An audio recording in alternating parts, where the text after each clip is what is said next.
Υπουργών για θέματα θαλάσσιας πολιτικής. Ο βαθμός συνένεσης προφανώς που εκφράστηκε στη διάρκεια των διεργασιών ήταν τόσο μεγάλος που θα πρέπει να αρχίσουμε τη συνέντευξη τύπου λίγο νωρίτερα από ό,τι είχαμε προγραμματίσει. Θα μας ενημερώσει για τις σημερινές εργασίες ο Προεδρεύων του Συμβουλίου και Υπουργός Ναυτιλίας και Αιγαίου, κ. Μιλτιάδης Βαρβιτσιώτης, και στη συνέχεια θα ακολουθήσει ο Επίτροπος αρμόδιος για τις μεταφορές, κ. Σλιμ Κάλλας. Κύριε Υπουργέ, έχετε τον λόγο. Ευχαριστώ πολύ. Ευχαριστώ πολύ. Σήμερα πραγματοποιήθηκε το άτυπο Συμβούλιο της Ελληνικής Προεδρίας για τα θέματα ναυτιλίας. Στόχος ήταν η ενδιάμεση αναθεώρηση της ευρωπαϊκής πολιτικής για τον τομέα των θαλασσίων μεταφορών μέχρι το 2018 και την προοπτική της μέχρι το 2020. Παράλληλα, στη διάρκεια του γεύματος είχαμε την ευκαιρία να φιλοξενήσουμε το Γενικό Γραμματέα του Διεθνούς Ναυτιλιακού Οργανισμού, τον κύριο Σεκιμίζου, για να συζητήσουμε το θέμα των συμβάσεων, των διεθνών συμβάσεων του Διεθνούς Ναυτιλιακού Οργανισμού και το επίπεδο και την προοπτική της εφαρμογής αυτών των συμβάσεων. Καταρχάς, θα ήθελα να σας πω ότι η σημερινή συνάντηση ανέδειξε ορισμένα πράγματα σε κοινό ευρωπαϊκό επίπεδο. Ανέδειξε την σημασία την οποία έχει η ναυτιλία για την ευρωπαϊκή οικονομία και για την Ευρωπαϊκή Ένωση. Ήταν ομόθυμη η τοποθέτηση όλων των συμμετοχόντων για τη σημασία που έχει αυτός ο κλάδος της ευρωπαϊκής οικονομίας, ο οποίος άμεσα συνεισφέρει σημαντικά και σε θέσεις εργασίας και σε εισόδημα, και βέβαια στα πλαίσια του Mid-Term Review της θαλάσσιας πολιτικής της Ένωσης υιοθετήθηκε ομοφόνος η Διακήρυξη των Αθηνών. Είναι ένα κείμενο εμπλουτισμένης θαλάσσιας πολιτικής, ένα κείμενο το οποίο αντικατοπτρίζει τις σύγχρονες προκλήσεις που αντιμετωπίζουμε στο θαλάσσιο περιβάλλον, αναφέρεται στη σημασία της ναυτιλίας, αναφέρεται στο θέμα της ανταγωνιστικότητας της ευρωπαϊκής ναυτιλίας και, όπως επισημάθηκε από όλες τις πλευρές, πρέπει να διατηρηθεί αυτή η ανταγωνιστικότητα την οποία έχει, παράλληλα με την προοπτική της τεχνολογικής εξέλιξης, η οποία καθιστά την ευρωπαϊκή ναυτιλία τη μεγαλύτερη ναυτιλιακή δύναμη παγκοσμίως. Δίνει ιδιαίτερη έμφαση στα θέματα εκπαίδευσης του προσωπικού, του ναυτιλιακού προσωπικού, και μιλάει για την ενίσχυση της απασχόλησης στην ναυτιλία. Ενθαρρύνει την υιοθέτηση κανονισμών που έχουν σχέση to adopt regulations on better free access to markets, but also free access to port infrastructure. And we held a very long discussion, and you can find this in the text of the Athens Declaration. And I think we discussed it in great detail on short sea shipping, because member states feel that this is a fundamental way to either strengthen the trade between member states or as a way to develop coastal and insular areas in the European Union. All colleagues underlined that it is very important to see how we can use other types of fuel like LNG. They are less costly and environmentally friendlier. And to this purpose, we have adopted proposals. We call upon the European Commission, after the final adoption of the Athens Declaration and of the European Union's maritime policy, to take up action on this score. So that for the next Commission and European Parliament. We also discussed in great detail issues pertinent to technology and ways to track shipping. We talked about the role of shipping, of EMSA, and that agency is being strengthened because we have adopted the regulation that guarantees the financing of EMSA over the next few years. We also, and this was an issue that was proposed by the Hellenic presidency and it was accepted, we talked about the issue of insularity. Our proposal was adopted. We will strengthen the efforts we make on that point. We need to enhance transport from and to islands because islands use short sea shipping to survive, and as part of the Athens Declaration we have a particular point which makes reference to the issue of insularity. Finally, we also discussed safety and security on board and when you are at port, and also as far as the protection of our maritime borders are concerned. We all expressed our concern not only on the issue of illegal immigration, but on the issue of accidents at sea and how we can safeguard maritime transport. We would like to see a smaller number of accidents take place. I will bring this to a conclusion by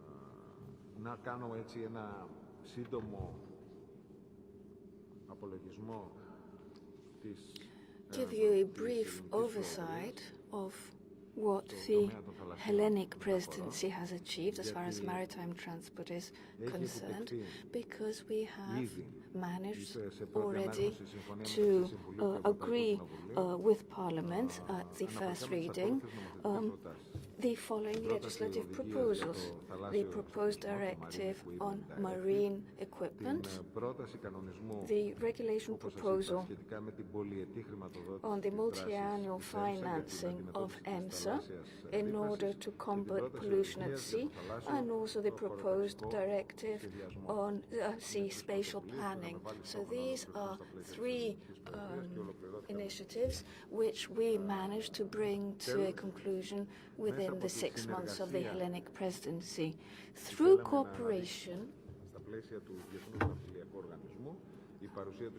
with the IMO and taking the opportunity of the presence of the Secretary General here today, all member states mentioned how important the work of the IMO is, and we said that we need initiatives that will allow us to adopt the regulations of the IMO, which sometimes are not ratified soon enough, and they should be put into implementation. And the Secretary General of the IMO urged us to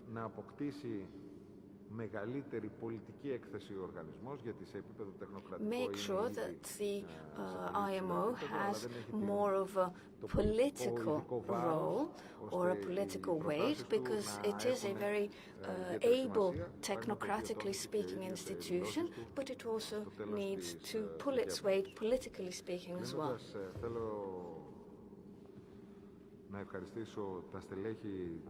I'd like to thank the staff of our ministry that made a lot of effort both in Athens and in Brussels to organize all of this. I have to say that we have been congratulated on the excellent way we have organized not just today's informal meeting, but of all the meetings of the presidency. And I would also like to thank especially the Vice President of the European Commission, Mr. Kallas, and his cabinet, because he has contributed greatly to achieving our goals. This is the end of the European Parliament's current term, and it's also the end of the term for the current European Commission.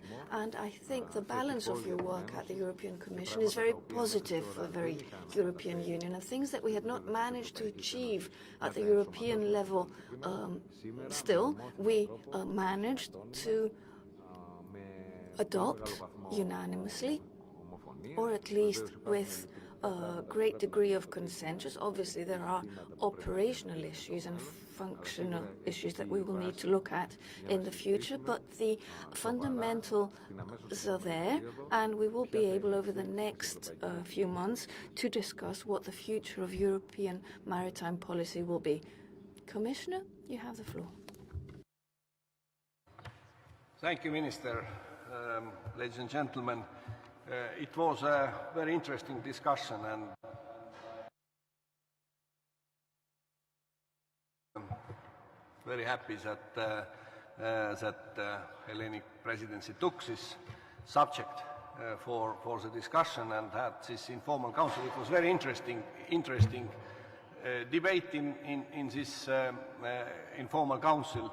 I must say that during my being last 4 years, it has not been discussed, the maritime transport has not been discussed in such a comprehensive manner. So it was really an important event, and the Commission takes note of the remarks made by heads of delegations and the Athens Declaration, and when we prepare our next communication concerning the maritime strategy of maritime transport, then of course it is a valuable input what we had today. As Minister covered already the substance of our discussion, it was for us as well very important and very valuable that Mr. Sekimitsu, Secretary General of IMO, took part in this event, and the discussion quite extensively was focused on the cooperation within the IMO.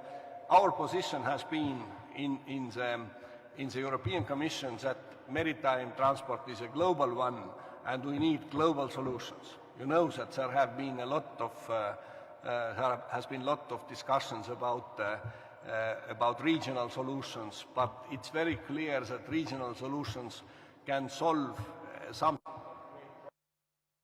create more problems than solutions sometimes. So our attitude has been, let's cooperate within the framework of IMO, and there is a lot of potential what can be done better, because the model of the cooperation can be improved within the IMO of European countries. It is we have a quite positive experience in ICAO, in International Civil Aviation Organization. We must create some kind of model. Of course, IMO is different. It's based on the tonnage and based on different parameters, the membership, but still to form European positions, and then we can avoid solutions which can regionally also complicate things. This was one important thing. Of course, we then discussed the future of European maritime transport, and it's very clear that it is a huge sector of our transport and of our economy, and we want to keep this sector in Europe. And the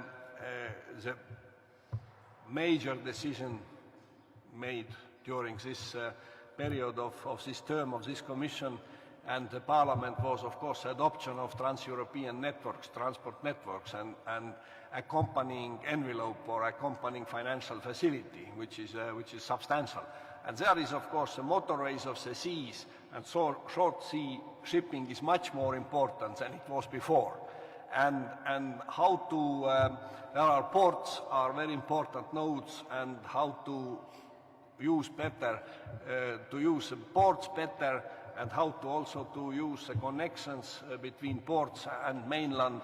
This is part of this very strategical plan, investment plan in Europe, and this is also important for European maritime transport as a whole. So we are working with ports and also the land connections. This was also important. And of course, in maritime transport, safety is paramount importance, and safety rules, how to combine the international rules and how to implement also European rules to create a clear understanding that European shipping is the most safe and secure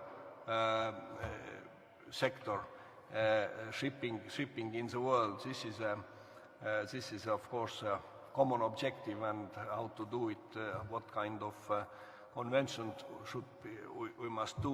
We have changed some already in Europe.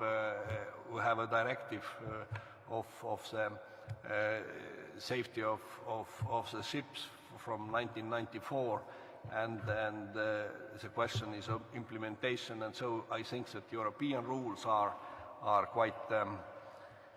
quite good in this sense. But of course, time changes and accidents happen, and of course must take note of all accidents. But it was interesting and productive discussion, fruitful discussion, and I really would like to highly to appreciate and to thank Hellenic Presidency for organizing this event. Thank you. Ευχαριστούμε πάρα πολύ τον κύριο Αντιπρόεδρο της Επιτροπής. Thank you, Vice President. Ο κύριος στην τρίτη σειρά εδώ. The gentleman there.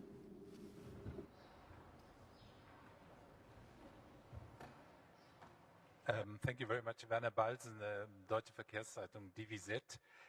Minister, the Commissioner mentioned that his attitude is let's cooperate in the framework of IMU. I would like to know if this was also the opinion of the ministers round the table.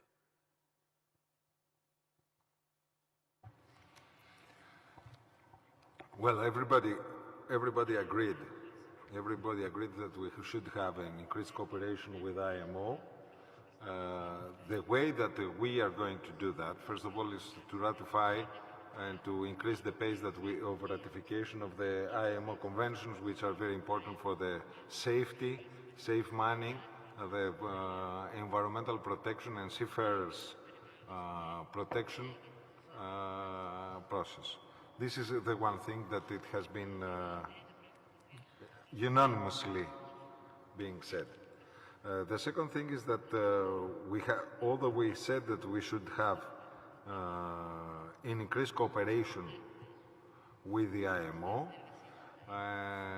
the general idea of having also a common voice within the framework of IMO was well heard. Although there hasn't been a discussion, hasn't been done a discussion on how to form that. You know that Europe has, in several issues, is speaking with different voices, and to have a common voice in the World Fora or the international affairs is always something that we are asking from Europe, and our citizens are asking from Europe. And we can see that either in regional crisis or in technical matters like the matters of IMO. Therefore, I think that this is going to be also the goal and the burden of the next Commission to propose concrete ideas of how to increase this cooperation within the framework of IMO. Nevertheless, everybody realizes that the technical standards of IMO, the worldwide application of the IMO conventions are fruitful for the increased competitiveness of the European shipping. And thus, this being said, I think that everything else may follow, although it hasn't been the main issue of our discussion today. Ευχαριστούμε πολύ. Η κυρία στην 7η σειρά. The lady back there. Vice President, I'd like to ask you on the agreement signed by the European Union, investment and trade with the US, free trade with Japan, etc. First of all, what do you think the implications will be for European shipping from these agreements and also for shipbuilding? And do you feel that the fact that Greek shipping is an international force makes your negotiating hand at the European Union stronger? Of course, we are talking about process of negotiations of so-called transatlantic trade and investment partnership, which is of course a very promising process of negotiations. And the main issue is the trade between these big entities, which biggest trade areas in the world. And I think it is,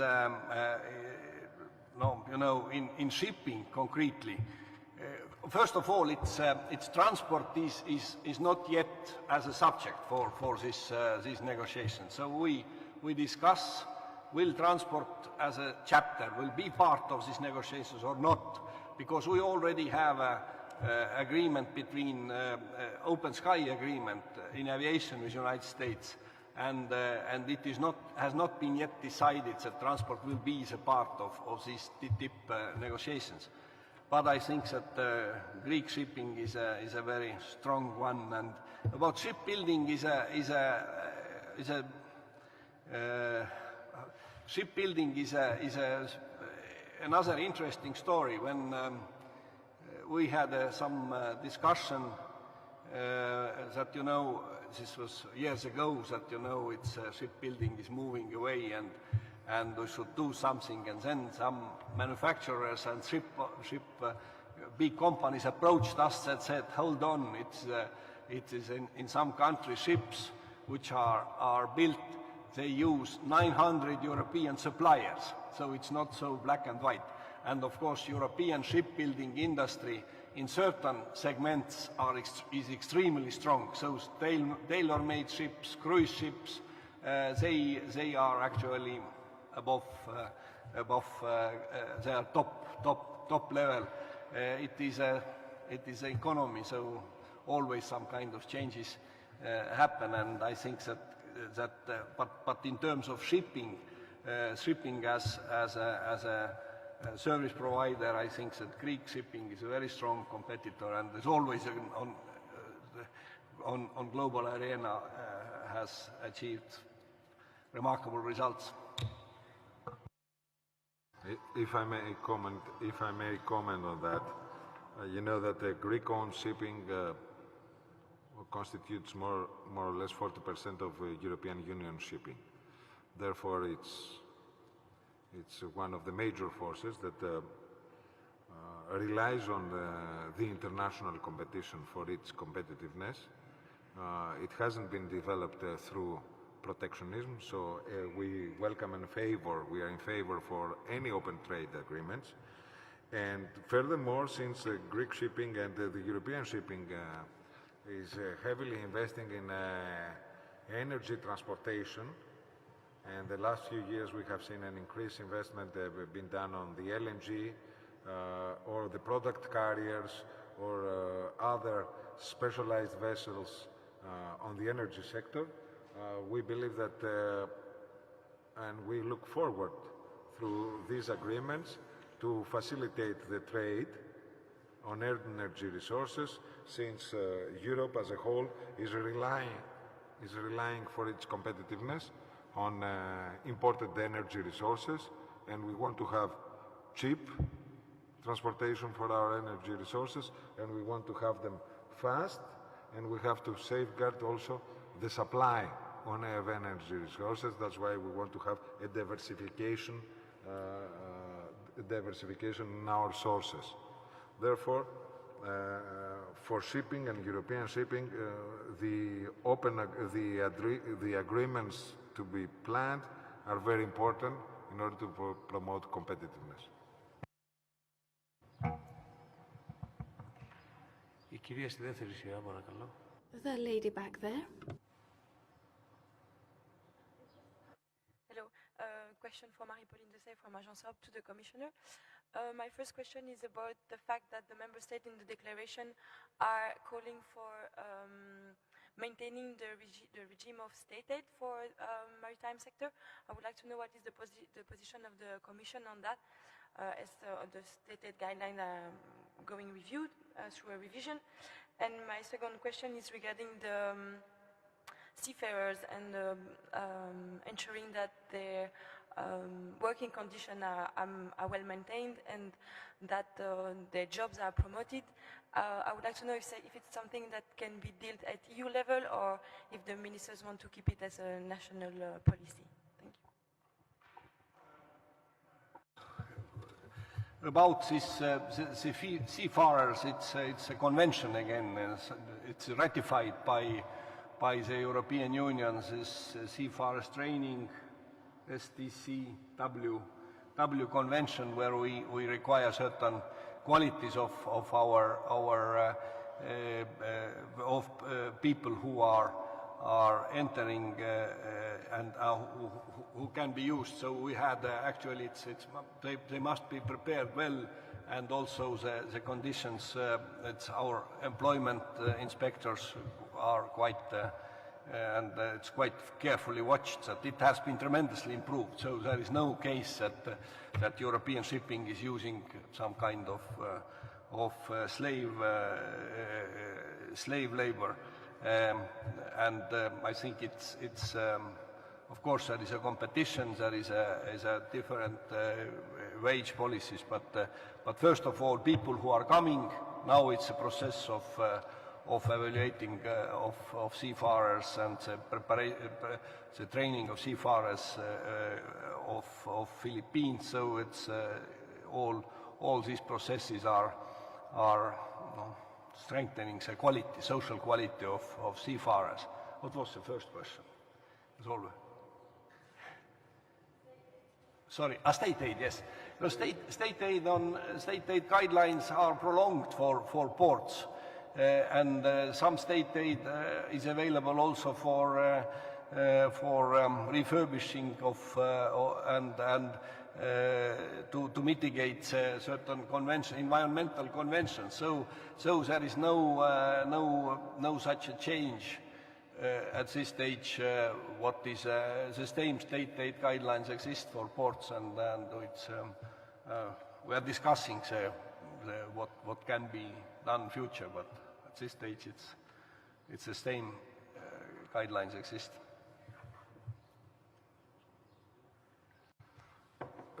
It has been discussed a little bit, the issue of state aid rules, and I think that everybody wanted to have a stable fiscal regime and to have clear state aid guidelines in order not to have misinterpretations. But definitely, everybody highlighted the importance of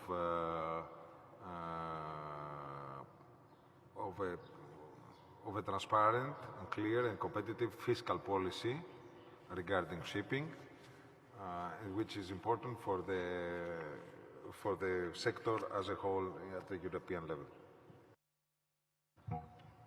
Επόμενη ερώτηση, παρακαλώ. Next question, please. Ο κύριος στην έκτη σειρά. The gentleman in the 6th row. Andres Morenza for the Spanish News Agency. My question to the Commissioner and the Minister will be if there have been any discussion on taxing the shipping sector. The Commissioner has said that we want this shipping to stay in Europe, but at the same time, I suppose the states want that this economic activity reports some gains to the tax coffers. But at the same time, the companies are threatening, we saw that in Greece some years ago, to leave the countries, the European countries, anytime that any government says to them that we will increase your taxes. How can we solve these problems? Of course, taxes and death are unavoidable things. but it is, as much as I know, there is no any fundamental change planned in taxation. It is taxation is purely very national matter, but in shipping, the favorable tax regime, some countries have used good tax regimes, which we support, and I think that as much as I know, we don't have any. First of all, we don't have at European level anything, so it's not our competence, and we don't know any big tax plans. Also, some other sectors have been discussed, but not maritime. Well, you know that how, as I stated before, that most of the participants highlighted the importance of the fiscal regime for shipping. And what they asked from the Commission is clear state aid rules in order for this investigation, especially from DG.com, that goes on in various countries about the state aid rules and how the shipping is taxed, in order to be clear. I think that there is under preparation a review of the state aid rules in order to deal with that issue. And if you're talking about Greece, definitely Greece has increased with the voluntary participation of the ship owners. It has increased the tonnage tax for this period of time, for the next 3 years, in order for the shipping community to contribute to the Greek budget during the period of crisis. Nevertheless, it is our perspective that the benefits from shipping are not the direct taxes that you are getting. The benefits from shipping is the turnover, is all the various areas of the economy that they have the privilege to finance and take part in the shipping cluster, and the millions of jobs developed at sea.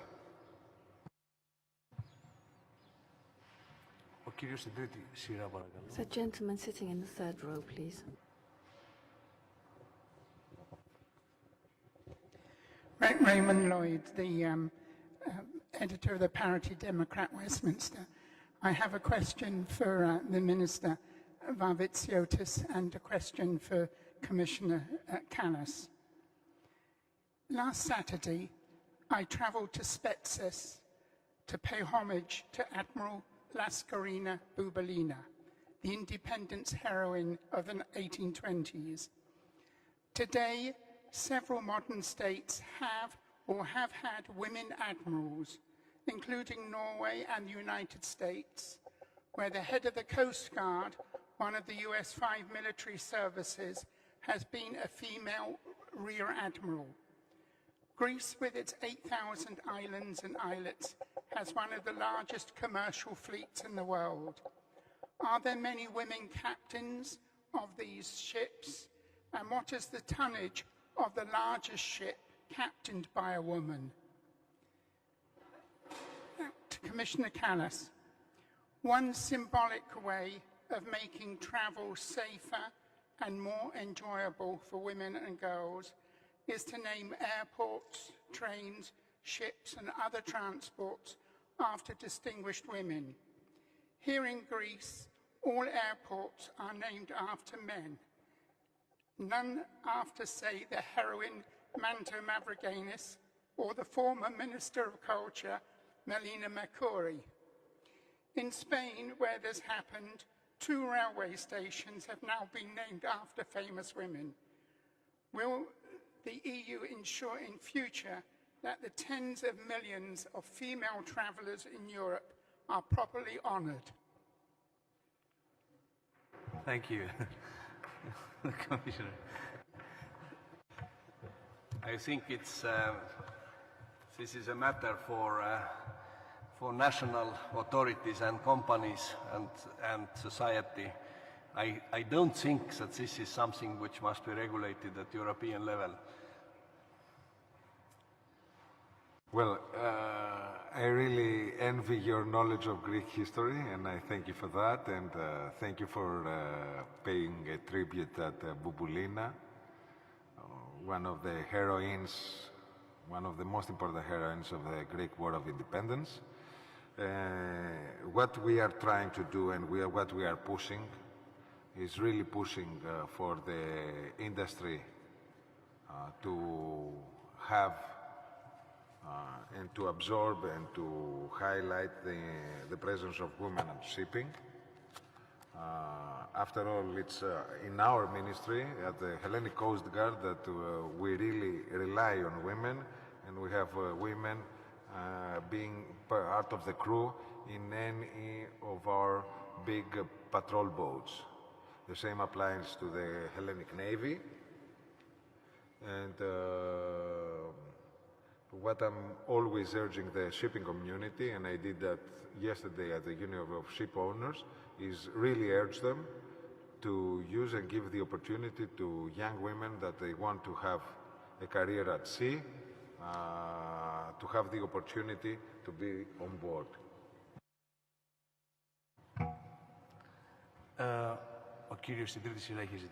The gentleman sitting at the third row is next. The Secretary General of the IMO said that they have 50 conventions right now. How many of these have been ratified by the Greek government and by the other member states of the European Union? Another question.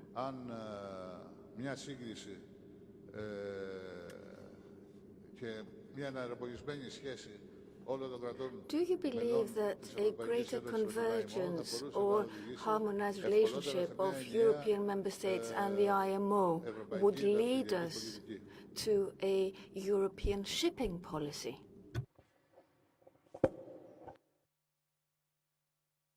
We have European. No, it's numbers, of course, about conventions. I cannot say it must be, but we can provide this information clearly afterwards. So our people can we have an overview of these conventions. But we have European maritime policy. What is in our mandate? What has been mandated by member states, this exists, and we have a communication of maritime policy, and within these limits we have a European policy, and we try to coordinate and cooperate with member states. So I don't think so that we will replace IMO. This is a global business, and I think that our main intention has been always to have a good cooperation within the IMO.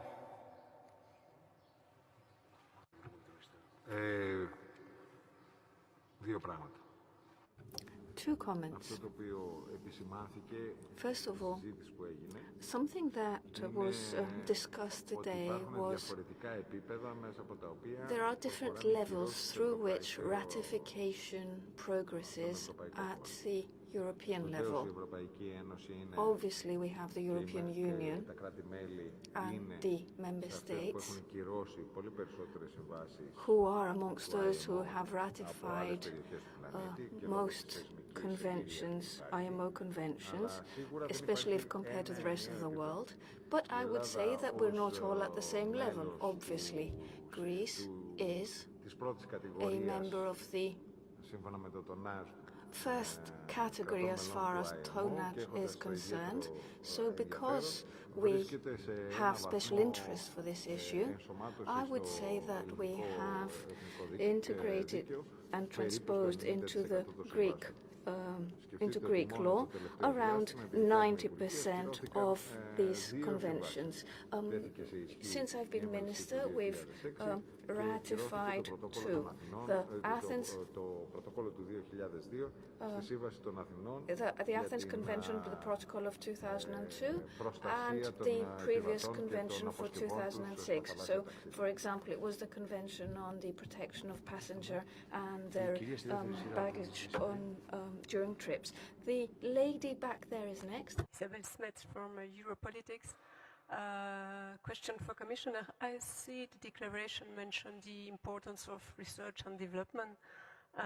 Is it possible to think about a kind of shift to rail or clean sky initiative for maritime transport? And I also like to know if you discuss the port services proposal.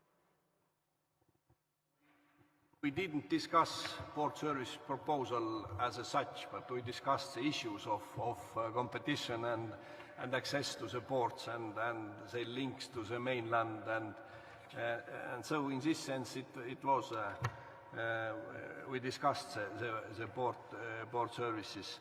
About research and development, of course, we don't plan to create any such a joint undertaking at this stage. If you think shift to rail, it is business, and CESAR, these are business and European money and national money. But we don't, at this stage, don't think about any, and I think it's probably to create new institutions is always a little problematic one. But money is available and projects are definitely possible because we have a Horizon 2020 program. It's a research and development money, two big things which have been done during this multi-annual financial framework for 2014-2020 is it's a transport infrastructure or transport and energy infrastructure and research and development money. This money has been increased, and transport has a certain also resources available there, so we can of course support. For instance, it's clear that we already have supported and developed projects to mitigate to develop the engines and to develop the more environmentally friendly fuel consumption and other these type of things. So maritime transport has their part in this research and development, but so far no plan to establish to create any agency or joint undertaking.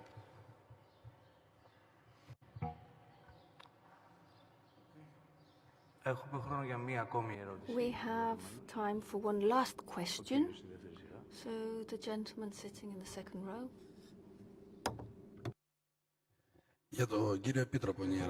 Commissioner, I have a question for you. You know that Greece has to deal with the issue of insularity. And I don't think there is any other such example in Europe with so many inhabited islands. And they need to have transport guaranteed. But unfortunately, as far as the connection to these islands are concerned, shipping there is making losses every year.